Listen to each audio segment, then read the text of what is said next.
Good afternoon, everyone. My name is Pamela.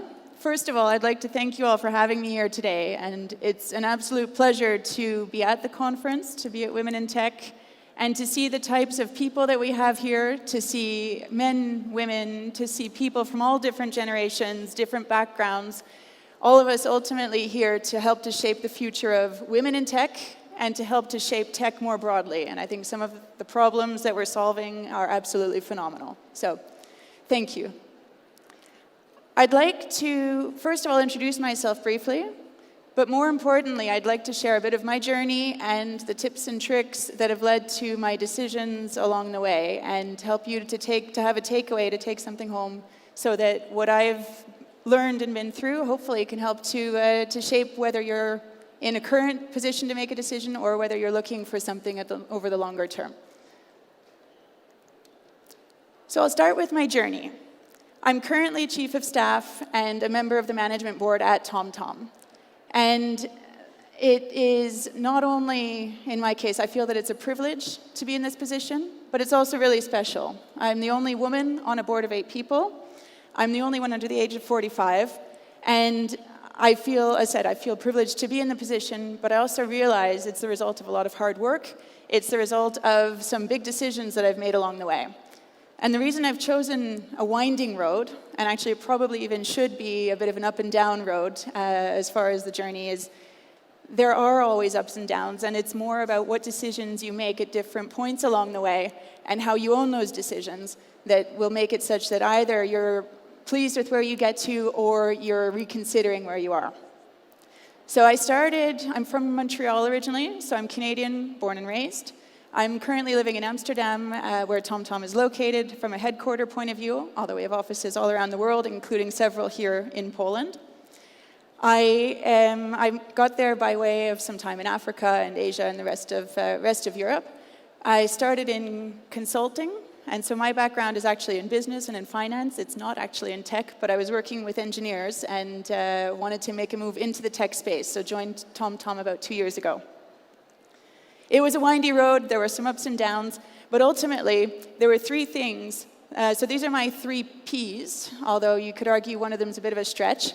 For those of you who know the hedgehog model, so Jim Collins' model that's applied more to organizations, I've used that a little bit, I've made it my own, and what I've found most important is bringing together 3 different things. It's bringing together your passion, and so what you're truly excited about. It's bringing together somewhere that you can perform and where you can absolutely be at your best every day. And it's bringing together, this is the more loose of the P's, but something where you can have impact and where you can actually really make a difference in your role and you can find something that you can drive and own from the start. So when those 3 things come together, that to me is the secret sauce. So right there in the middle is the spot that you want to aim for.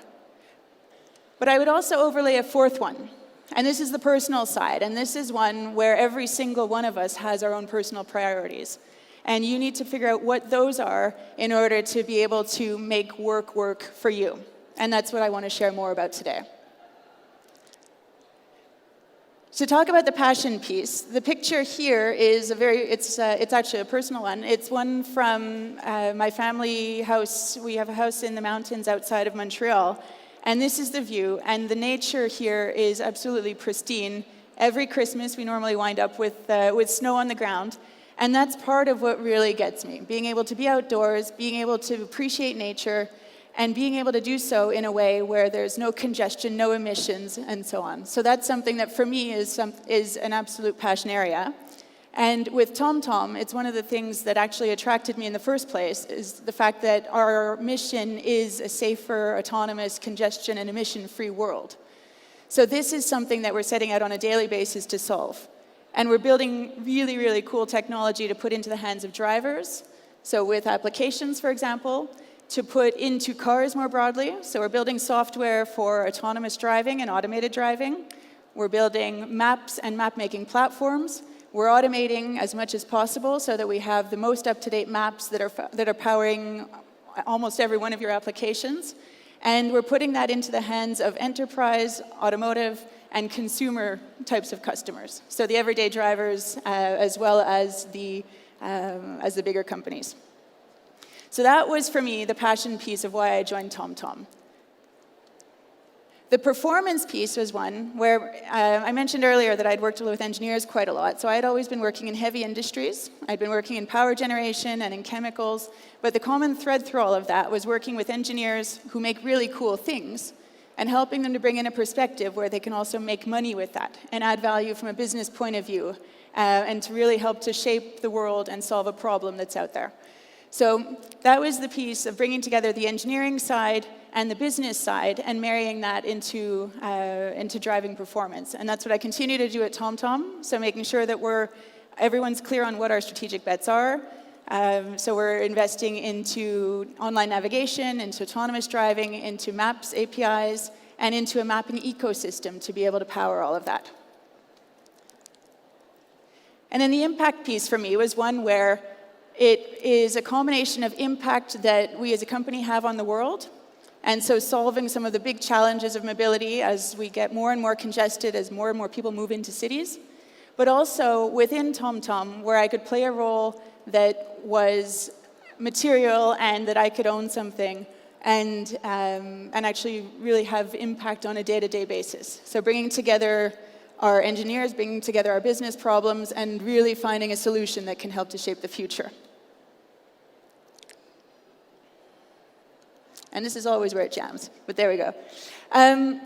The personal side for me, this is a picture of a couple of weeks ago. I was hiking in the Alps, and that's the most important side of it all. So I found something that professionally is incredibly satisfying, that I really, really love and I get a lot of energy from on a day-to-day basis, but I also need to get away and recharge. And whatever your personal priorities are, everyone's are different, but you need to make sure that they're in the picture. So being able to take the time and do the things that you love with the people who you love, that's a piece for me that we can't forget about by any means.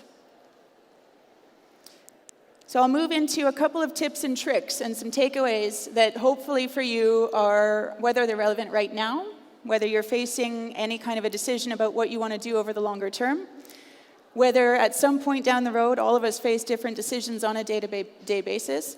But my way of making work was really to look at where I could find the intersection of my passion, my performance area, somewhere that I can have impact, and that it works on a personal basis. And it's owning that. And that's not just for women, that's for men and women. That's at different points in everyone's careers.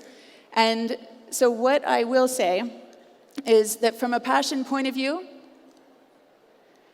my question to you is, what are you genuinely excited about? And this is one that is a bit trickier to figure out because everyone will have their opinion about what you should be excited about, but that's also different than what is in your... Oops. Oh, that's not me. That's fine. So the passion piece is one that's different than what other people might be thinking. And this is one that you really need to stay true to yourself and think about what is it that you're most excited about and why. And you might need to tell other people that what you think is different than what they think, and that's absolutely fine. But it's following your intuition because nobody else can tell you what you're passionate about. The performance piece, this is one where understanding what your strengths are, understanding when you are at your best, what it was that drove that, that's something that really helps to be able to say what should you do more of and what is it that you should be, what should you be reconsidering. So my tips on this one, ask other people. So those who you trust, those who know you well, who have worked with you, have them help to think through a couple of these questions with you. And this is where you can seek advice from other people and act as your own advocate. So this is one where women are quite good at advocating for other women, but you need to sometimes advocate for yourself in order to be able to say what you think you're good at and why. On the impact piece, thinking about what your contribution is to the bigger picture. What is it that you're truly driving, and what is it that you can really be most proud of on a day-to-day basis? Where would you like to change that? What would you like to do more of? Find something, ultimately, that you can own and drive. If you're in a role where you're doing more enabling, that's fine, and that creates tremendous value and impact as well. But you want to make sure that you can also stand and say what it is that you're responsible for and what you've delivered. My last point is around the personal side. What are your personal priorities? Again, nobody can tell you what those should be, and those will change at different points in your life. And so this is one where my tips on this, first of all, think about what it is. Second of all, you might want to show vulnerability. Vulnerability can really be a strength. And asking people for help when you want to find a better way to balance your personal and your professional priorities, that's something that's actually incredibly powerful and incredibly positive, because you have other people help you to make yourself a success over the longer term. And then one last thing, this doesn't happen in 5 minutes here and there. So actually going through the exercise, I wound up actually taking a week and going skiing, and really took myself out of the day-to-day and stopped to think about what would I do if I could do absolutely anything. That's what ultimately led me to the road to TomTom. That's what led me to a point where I'm really, really pleased with what I'm doing, really excited by it. And you need to give yourself the time, you need to give yourself the space of mind, and that's a gift to yourself. That's not something that anyone else can give you, but if you don't make the time for it, nobody else will. So, thank you.